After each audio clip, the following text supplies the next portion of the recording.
เช้าวันนี้พวกเรานัดกับหลุยไว้ 9 โมงเช้าโดยทั่วไปการท่องเที่ยวช่วงฤดูหนาวปลายปีมีระยะเวลาช่วงกลางวันที่แสนสั้นเอาเป็นเคลปแต่ที่ยูนนานแม้พระอาทิตย์จะขึ้นสายแต่ก็ตกช้าพระอาทิตย์จะรับขอบฟ้าประมาณ1 ทุ่มโดยรวมก็เที่ยวได้พอดีชือข่าในภาษาทิเบตหมายถึงภูเขาที่อุดมไปด้วยกวางแดงเป็นสัญลักษณ์ของอายุยืนและความยุติธรรมดังนั้นภูเขาหิมะชือข่าจึงถือเป็นภูเขาที่ศักดิ์สิทธิ์สำหรับชาวทิเบตในท้องถิ่น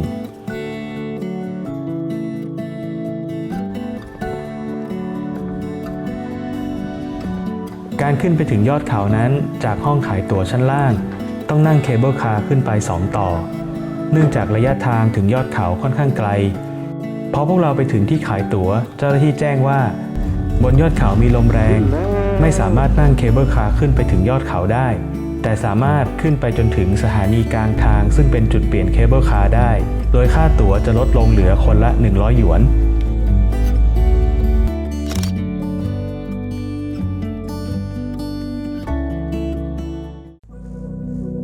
ภูเขาหิมะชือข่ามีวิวทิวทัศน์ที่แตกต่างกันไปตามฤดูกาลในฤดูใบไม้ผลิเชิงเขาปกคลุมด้วยหญ้าสีเขียวในขณะที่ยอดเขายังคงปกคลุมด้วยหิมะและในฤดูร้อนพื้นที่โดยรอบจะกลายเป็นทะเลแห่งดอกไม้ขณะที่ในฤดูใบไม้ร่วงทุ่งหญ้าที่เชิงเขาจะถูกย้อมด้วยสีแดงของสเตลล่าที่บานสะพรั่งว่าจะถึงอีกหลายด่านอยู่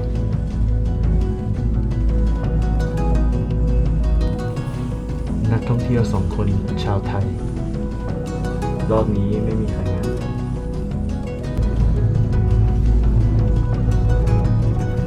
และในฤดูหนาวเหมือนตอนนี้ภูเขาจะถูกปกคลุมไปด้วยสีขาวของหิมะ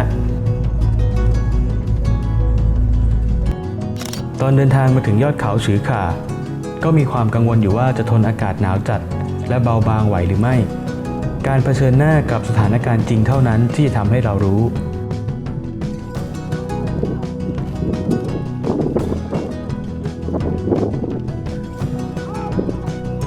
บริเวณรอบๆของสถานีกลางทางแห่งนี้เป็นลานทุ่งหญ้าหรือกราสแลนด์ซึ่งพวกเราต้องใช้จินตนาการเอาว่าในช่วงฤดูใบไม้ผลิหรือช่วงฤดูร้อนน่าจะสวยงามไปด้วยสีเขียวของหญ้าสีสันของดอกไม้ต่าง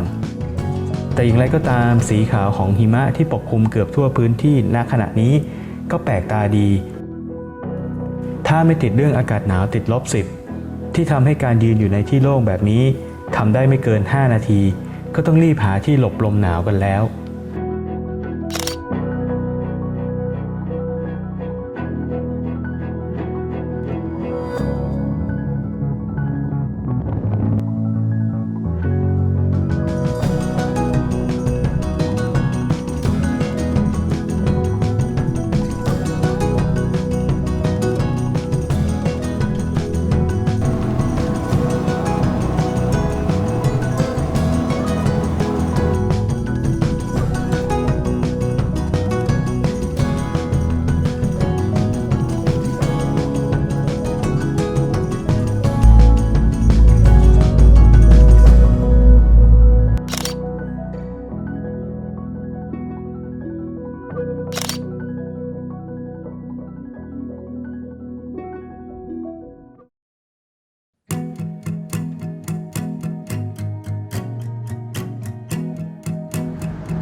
เผลอแป๊บเดียวก็เที่ยงแล้ว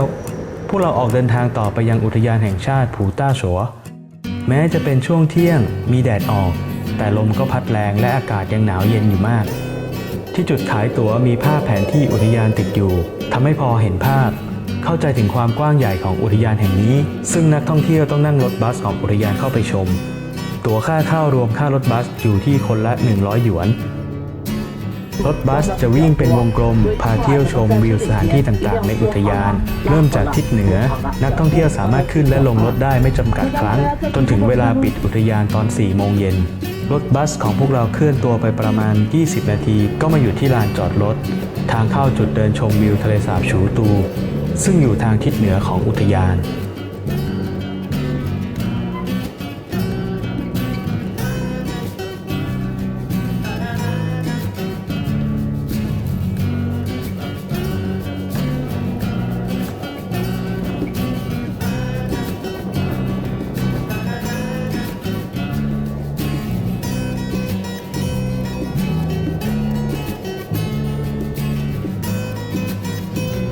บริเวณจุดชมวิวมีเส้นทางเดินรอบทะเลสาบระยะทางประมาณ 2 กิโลครึ่ง นอกจากนี้สำหรับคนรักการเดินป่ายังมีเส้นทางเดินระยะ 7 กิโลเมตร ไปจนถึงทุ่งหญ้ามิริตังอีกด้วย แต่สำหรับพวกเราแล้วในตอนนี้เส้นทาง 2 กิโลเมตรรอบทะเลสาบแค่นี้เอาให้รอดก่อนก็ดีแล้ว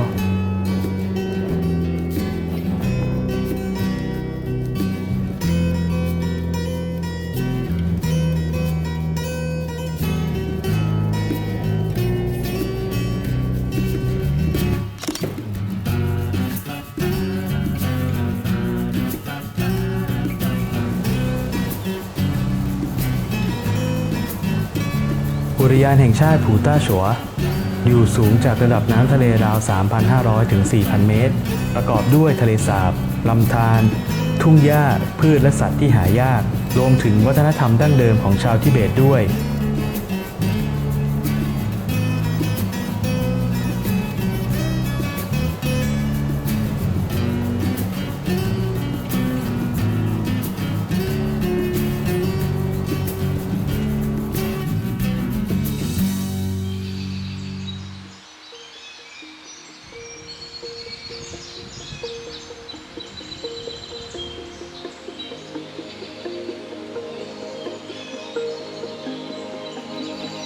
การเดินรอบทะเลสาบช่วงฤดูหนาวอาจมีแต่สีขาวโพลนปกคลุม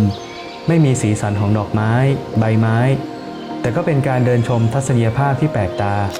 และการได้มาเห็นภาพฉากแบบนี้ด้วยตาตัวเองก็เหมือนได้เติมพลังงานดีๆใส่ชีวิต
ภายในอุทยานมีทะเลสาบที่สำคัญอยู่ 2 แห่งคือ ทะเลสาบฉูตูและทะเลสาบปี้ถารวมถึงทุ่งหญ้าอัลไพน์มิลิตังที่ตั้งอยู่ตรงกลางโดยมีพื้นที่เส้นทางประมาณ 69 กิโลเมตรทั้งหมดซึ่งต้องใช้เวลาประมาณ 4-5 ชั่วโมงในการเยี่ยมชมให้ครอบคลุมครบทุกจุด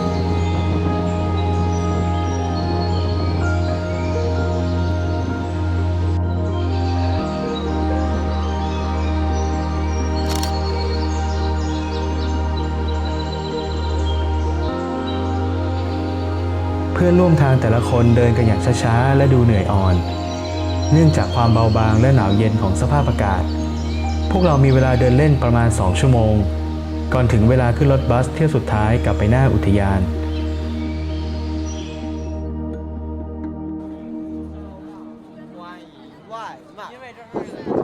ทุกคนเดินขึ้นรถอย่างอ่อนล้า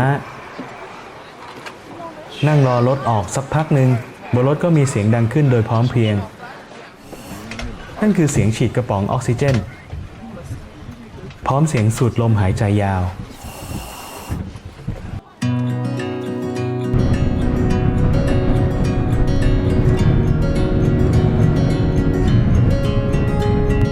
เรายังเคยว่าคิดเหมือนเราผมเราไม่ค่อยใช่ครับผ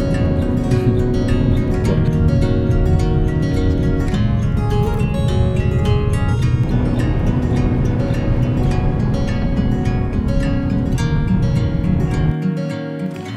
ระหว่างทางกลับไปที่พักในเมืองเก่าลุยส์พาพวกเราไปแวะถ่ายรูปในหมู่บ้านริมข้างทาง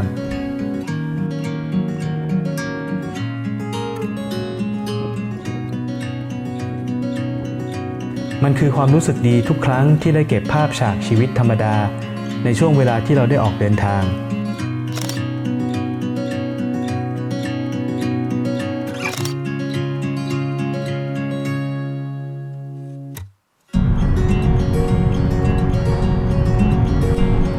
ไม่ใช่เพียงเพราะความสวยงามหรือความแปลกตาแต่ภาพทุกฉากมีเรื่องราวที่ถูกเก็บไว้ในความทรงจำและทุกครั้งที่ได้เห็นภาพเหล่านั้นก็ทำให้เรามีความสุขกับชีวิตได้